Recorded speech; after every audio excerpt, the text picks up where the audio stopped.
Eu quero saudar a todos os nossos irmãos, aqueles que nos veem através dos canais abertos de TV. Nós temos canais abertos em todo o território nacional.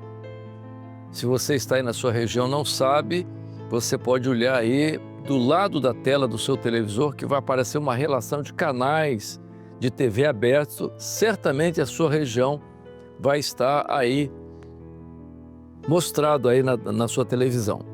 Mas se você preferir, você pode também assistir através dos nossos canais de TV da Sky, canal, TV a cabo, Você tem aí o canal 87 ou 587.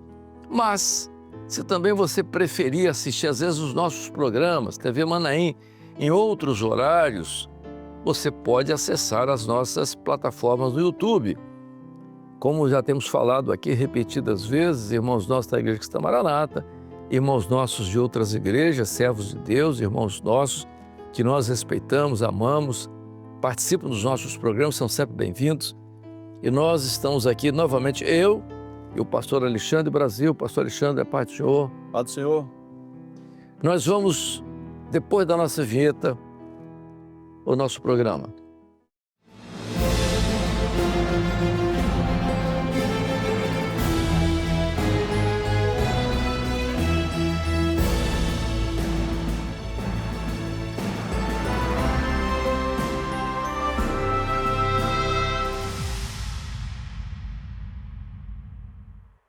Bem, irmãos, nos últimos programas nós falamos sobre os dons espirituais. Os dons espirituais descritos na primeira carta de Paulo aos Coríntios. E nós falamos sobre todos e ficamos para falar, por final, sobre o dom de línguas e a interpretação das línguas. O oitavo e o nono dom. Nós vamos conversar aqui sobre esse tema, que é um tema importante, bíblico. Algumas pessoas fazem certos comentários, mas nós vamos mostrar aqui, inclusive até citando os textos no original, daquilo que não só Lucas escreve no livro de Atos, mas também nas cartas apostólicas. Então, eu vou começar então aqui com o pastor Alexandre. Pastor Alexandre, o dom de línguas descrito por Lucas ali no Pentecoste, depois mencionado pelo apóstolo Paulo, tem características muito importantes e interessantes. A língua estranha ali tem alguma relação com aquilo que as pessoas pensam da língua dos homens? Bem, vamos lá.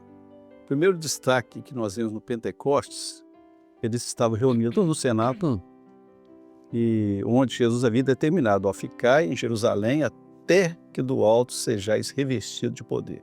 O que ficou determinado? Eles deviam aguardar em Jerusalém, que é o local determinado pelo Senhor Jesus, que ali ele daria um sinal para todos, para que determinasse, a partir daquele momento, foi aquilo que se cumpria no livro do profeta Joel. E foi justamente nisso, eles estavam reunidos e no momento veio um forte e impetuoso vento, diz a palavra. Então foi alguma coisa que é física, que movimentou aquele lugar, e no momento línguas repartidas, e como fogo. Aí naquele momento houve aqui, foi o Pentecostes, e naquele momento o Senhor deu um sinal visível, tanto natural como também espiritual, daquele momento que estava acontecendo. E quando se promove um sinal, o sinal é evidente, o sinal ele não pode ficar oculto. O sinal é algo que transparece, algo que dá transparência e dá evidência àquele momento. Então qual foi o momento? Quando Elias orou, viu o fogo do céu, foi uma evidência. Quando Moisés ali, o Senhor falou: Moisés, diga ao povo que marcha, o mar vermelho abriu, a muralha de Jericó caiu, são sinais evidentes para evidenciar aquele momento. Então, aquilo que, para levar as pessoas, seja crente ou não crente, pede algo aconteceu aqui. E aquilo chamar a atenção. Então, seria natural que naquele momento do Pentecostes, naquele evento físico, também manifestasse um dom espiritual que se chama dom de línguas. Aquilo que ainda havia-se era um mistério. E quando aquilo aconteceu, aquilo chamou a atenção de todos, chamou a atenção tanto dos que estavam ali nesse propósito reunido, como a multidão que estava ali em Jerusalém, que era o momento que todos se reuniram ali em Jerusalém. E aquilo ali foi um sinal. E é interessante que a palavra fala assim, a língua estranha é sinal para o incrédulo. Exatamente. E ou seja, e aqueles que estavam ali... E ali, Alexandre, só para você continuar, interessante, a língua, no Pentecostes, quando o Espírito Santo foi derramado, a língua estranha ali, você colocou um assunto interessante, a língua estranha ali se viu de sinal para os incrédulos que estavam em volta. Porque se não tivesse aquilo ali, talvez... Eles estavam tendo visões, mas tudo bem ali, talvez aquilo ali não chamasse atenção. Mas a língua diferente que aconteceu ali chamou a atenção dos que estavam em volta, E Paulo fala sobre isso, pode continuar. O que acontece? Como você chama a atenção? Porque tem que chamar a atenção. Assim você se manifestar o dom de sabedoria, o dom de profecia. Vai acontecer isso. Aconteceu, tem que esperar acontecer. Então, quer dizer, mas quando veio ali o dom de línguas, aí ele evidenciou o quê? Houve ali algo diferente aconteceu aqui. E o que fez isso? O pessoal está embriagado, alguma coisa, pelo que eles falam, eles estão dizendo coisas desconexas, ou seja, não tem como eu entender o que eles estão dizendo, ou seja, quem está de fora. Não estou entendendo o que eles estão dizendo, alguma coisa eles estão dizendo. E aquilo que depois, é claro que quando a gente fala de obra é construção, edificação. Você está na base, você está na primeiro piso, segundo piso, e vai aprendendo. E a igreja ela foi aprendendo e entendendo aquilo que estava acontecendo, tudo aquilo que na América foi estruturado, depois doutrinariamente, o entendimento daquilo que nós já falamos. Desde o Velho Testamento, ela se cumpre ali. Então, quando Joel profetiza a respeito deste momento, ele profetiza que vai acontecer isto que era em episódios no Velho Testamento, agora é abundantemente sem medida no Novo. Então veio aquele grande sinal. Então, aquela turba que estava em Jerusalém, eles falaram, peraí, que negócio é esse? Aí eles ficaram, só está acontecendo aquilo que foi profetizado pelo profeta Joel. Aí aquelas pessoas, aí ele começou a dizer dos outros dons, daquilo que o Espírito Santo passaria a operar. Em meu nome, né, ele diz aquele que vossos filhos e vossas filhas profetizarão, vossos velhos terão sonho. E aquilo tudo foi... Aquilo, e as pessoas ficaram espantadas. E era uma alegria muito grande para aquele momento, porque aquilo que lá no Velho Testamento eles viam a história dos profetas, que coisa boa, o tempo dos profetas, o tempo de Elias, o tempo de Eliseu, e agora está voltando isso? Veja uma coisa interessante aqui. Se eu tiver errado, você corrige. O profeta Joel diz assim, os jovens terão visões e os velhos sonhos, não é isso que é o texto? Pode... Me parece vossos filhos, vossas filhas profetizarão. Mas não tem isso? Jovens, eu não sei se conferi direitinho o texto. Jovens terão visões e os velhos sonharão sonhos. Eu acho que o texto é esse. Porque isso aí é interessante. Jovens terão visões. Você pode dizer assim, não, mas os velhos... pela idade, as alterações da senilidade, eles têm alguns problemas de ver coisas e tal, mas o jovem, naquela época não se falava em alucinógenos, nada que pudesse levar eles a terem esses distúrbios todos, entendeu? Então, aí já há um contraponto, só um parêntese. Mas você falou um ponto interessante, eu quero voltar a esse ponto. O grupo está reunido ali num local. Entre eles, está acontecendo uma operação do Espírito Santo. Agora, o que move as pessoas que estavam em volta foi o barulho, não é? E quando eles se aproximaram, eles viram aquelas pessoas falando numa língua desconhecida. Esse foi o sinal para eles. O primeiro sinal para eles. Uma língua desconhecida. Tanto que eles disseram, eles estão embriagados, estão dizendo coisas desconexas. Mas, de repente, o que que aconteceu? De repente, aqueles que estavam em volta começaram a entender aquela língua.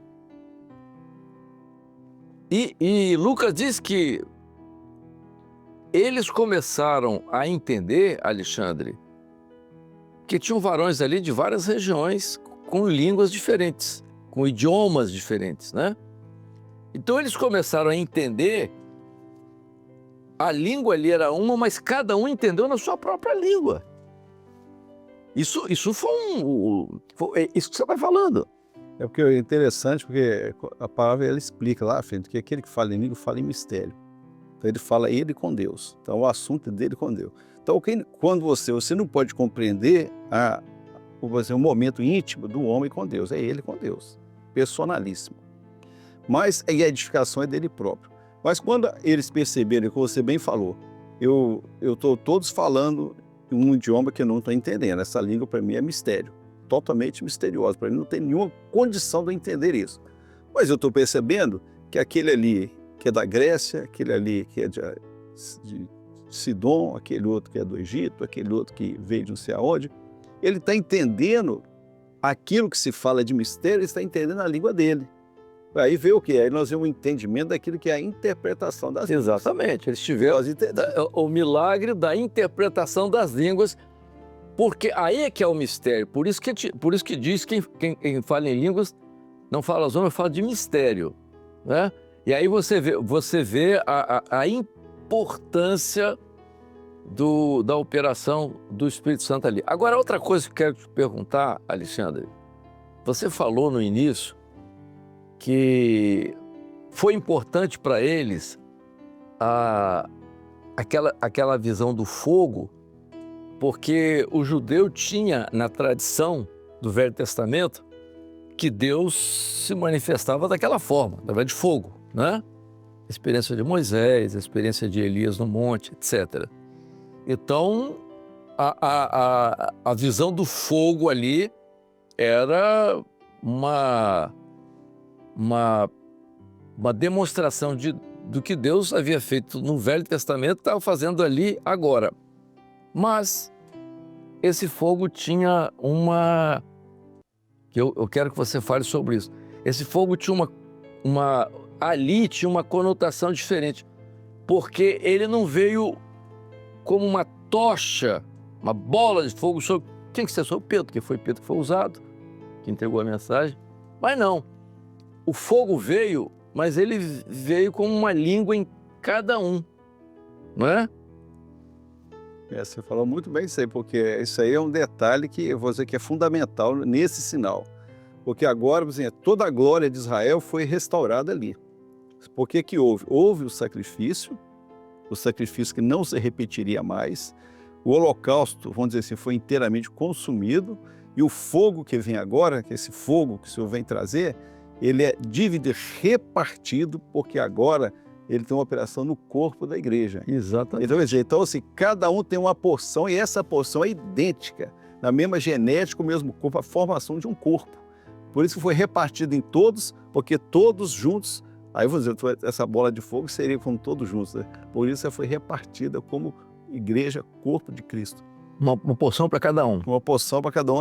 E o Espírito Santo, os dons espirituais, ele é dado a cada um da forma que ele vai ser útil.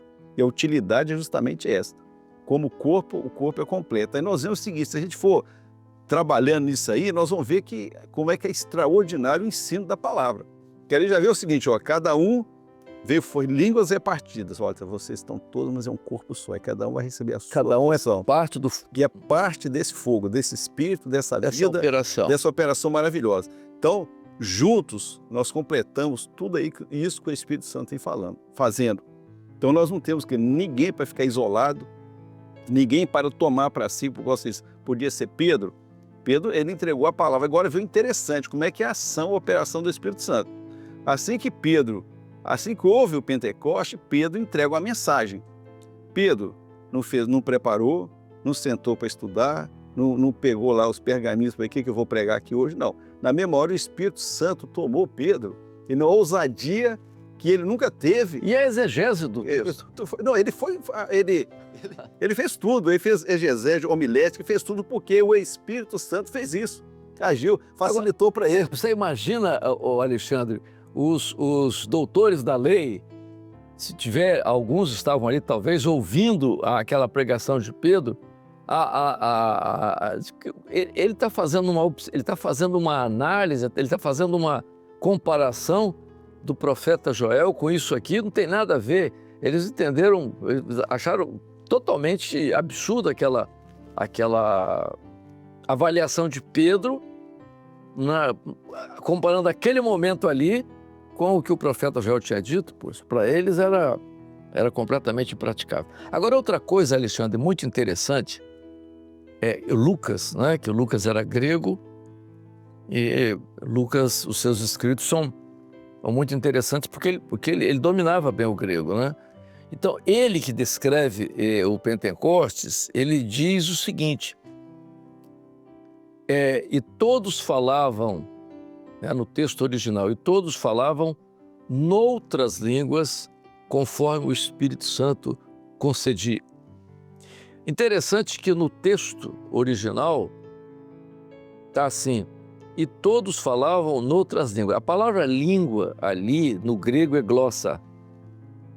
Glossa é uma palavra que se usa hoje muito com todo o livro, fala glossário, né? Então, aquilo que é a identificação de uma coisa que você não sabe, né? Então, o glossário o que é? Mostrando que tem o que você não sabe que está dentro daquele livro ali. Então, glossa é uma língua desconhecida. Então, Lucas diz assim, eles falavam uma língua desconhecida, glossa, né? Aí, no versículo 4, capítulo 2, verso 4. No versículo 6, ele usa uma expressão diferente. Ele diz assim, mas todos entendiam na sua própria língua.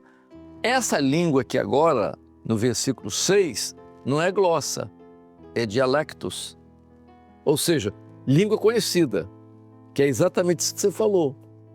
É interessante, porque o que na hora que vem a interpretação, ele vai interpretar na língua dele. Então, claro.